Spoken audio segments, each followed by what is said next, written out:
ये चीजें जो निकलकर सामने आ रही, उसके बाद एक बड़ी खबर बताते हैं अपने दर्शकों को। भारत ने पाकिस्तान के 2 JF-17 विमान मार गिराए हैं। जैसलमेर में पाक ड्रोन को मार गिराया। आरएसपुरा अरनिया में मिसाइल मार के गिराए गए हैं। श्रीनगर में एयर डिफेंस सिस्टम एक्टिव। तो जैसलमेर में पाक ड्रोन को मार गिराया गया है। जालंधर पर पूरी तरह से ब्लैकआउट किया गया। राजस्थान के सभी जिलों में ब्लैकआउट किया गया। जम्मू में ब्लैकआउट किया गया। तो भारत ने पाकिस्तान के 2 JF-17 विमान मार गिराए।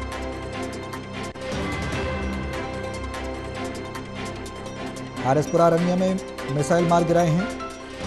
श्रीनगर में एयर डिफेंस सिस्टम एक्टिव हुआ है, यानी कि भारत अब पाकिस्तान की हर हिमाकत का मुंह तोड़ जवाब देगा। इस बात से इनकार नहीं किया जा सकता। भारत सब्र जरूर करता है, लेकिन अगर पाकिस्तान इस तरीके की हिमाकत करेगा, सिविलियंस को निशाना बनाएगा, तो पाकिस्तान को गंभीर परिणाम भुगतने होंगे। भारत सरकार, प्रधानमंत्री नरेंद्र मोदी भी इस बात को कह चुके हैं।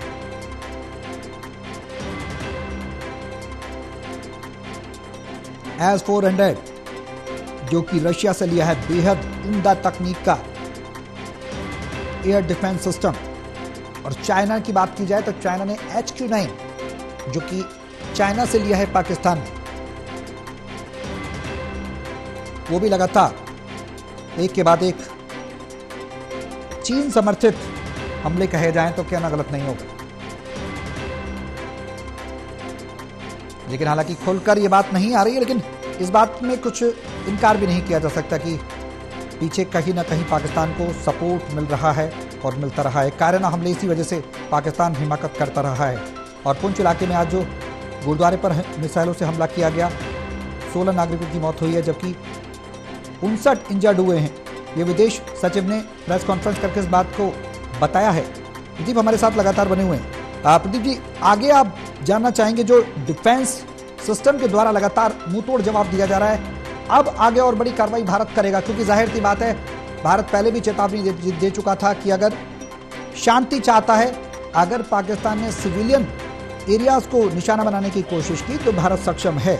अब और बड़ी कार्रवाई देखने को मिलेगी। देखिए गौरव, पहले से ही भारत को अंदाजा था कि लगातार जिस तरीके से आतंक के खिलाफ कार्रवाई की गई भारत की ओर से और पाकिस्तान की बौखलाहट को, ऐसे में सीमा पार से ड्रोन हमले और गोलाबारी होगी और इसलिए सीमा क्षेत्र में IL-17 एयर डिफेंस गन, उसका इस्तेमाल शुरू किया गया है। जानकारी मिल रही है ये आधुनिक एंटी एयरक्राफ्ट गन है जो दुश्मन के ड्रोन, मिसाइल और कम ऊंचाई पर उड़ने वाले विमानों को निशाना बनाने में सक्षम है।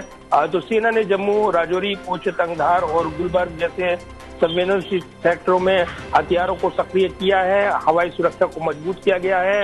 इस बीच भारत ने जो पाकिस्तान के खिलाफ एक्शन लिया, उसमें पाकिस्तान को करारी चोट लगने की खबर है। अभी आधिकारिक जानकारी आनी बाकी है, लेकिन जो LOC के पास KG टॉप क्षेत्र है, वहां पर F-16 लड़ाकू विमान पाकिस्तान का जो अंदर घुसने की कोशिश कर रहा था, लेकिन सतर्क भारतीय रडार और लड़ाकू विमानों की सतर्कता ने उसे नाकाम कर दिया और ये विमान मार गिराया गया, ये जानकारी मिल रही है।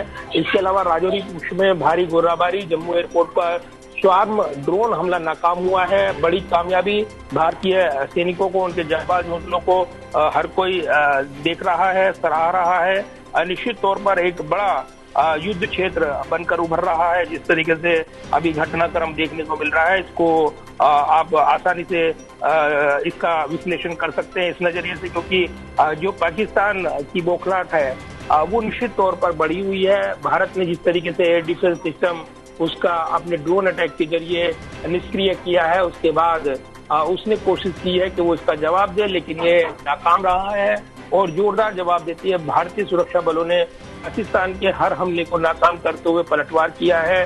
तो पाकिस्तान की ये बौखलाहट बढ़ेगी और इसमें कोई शक नहीं कि ये जो संघर्ष है अब किस दिशा में जाएगा, इसका अंदाजा अभी नहीं लगाया जा सकता।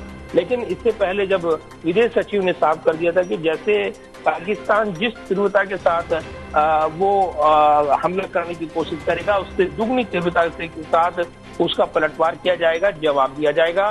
तो अब वो कोशिश जो पाकिस्तान की ओर से हो रही है, उसकी आर्मी की ओर से हो रही है, भारतीय आर्मी को निशाना बनाने की, अब आर्मी सक्षम है कि उसका जोरदार जवाब दे, वो दे रही है। और निश्चित तौर पर इससे पहले भी पाकिस्तान ने मुंह की खाई है, इस बार भी वो लगातार यहाँ पर मुंह की खाता हुआ नजर आ रहा है, लेकिन नहीं सुधरेगा पाकिस्तान, ये नारा एक बार फिर से बुलंद होता नजर आ रहा है।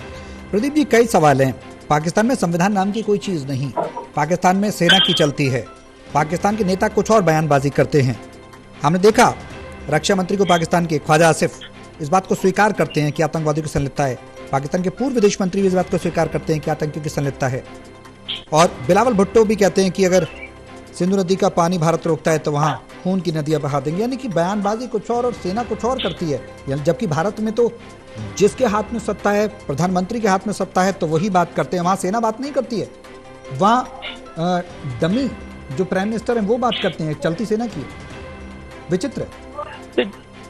देखिए बिल्कुल, और ये तमाम पूरी दुनिया जानती है कि जिस तरीके से पाकिस्तान में ना तो जमहूरियत की बात है, ना लोकतंत्र मूल्यों की बात है।